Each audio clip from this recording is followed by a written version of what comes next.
वाटतं मी नाही विश्वास ठेवला तुझ्यावर. का असं वागतो मी नेहमी आपल्याच माणसांवर मी विश्वास ठेवत नाही. तो एक नंबरचा नीच फ्रॉड माणूस, फ्रॉड बाबा. त्याच्याकडे मी माझी बहीण, माझी बायको, माझी मुलगी सगळ्यांना पाठवत होतो. का तर काय मला प्रमोशन मिळेल, आपल्याला कॉन्ट्रॅक्ट मिळतंय, बहिणीचं लग्न ठरतंय, 4 पैसे येत आहेत. काय स्वप्न बघत होतो मी इथे एसी लावायचा, इथे टीव्ही फ्रीज. हे काय काय काय मूर्खपणा आहे सगळा. चांगली चपराक बसली मला. अवी नाही, सगळं घालवून बसलो मी. चिडचिड याच गोष्टीची होती की मी कसा विश्वास ठेवतो दरवेळी अशा चुकीच्या माणसांवर. तुम्ही दोघी घरी नव्हतात, आम्ही वेड्यासारखं शोधत होतो तुम्हाला. त्याही वेळी असं वाटलं की त्या बाबाला फोन करून विचारूया. त्याला फोन करून विचारलं तर हा मला म्हणतोय मला दिव्य शक्तीने कळतंय की ती सुखरूप आहे.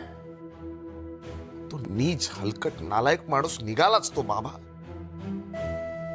पण त्याच्याबरोबर मी पाहिलेली स्वप्न तडा तडा तुटली. कॉन्ट्रॅक्ट मिळणार होतं, आता ते मिळणार नाही. दादाला प्रमोशन मिळणार होतं, आता तेही त्याचं जाणार.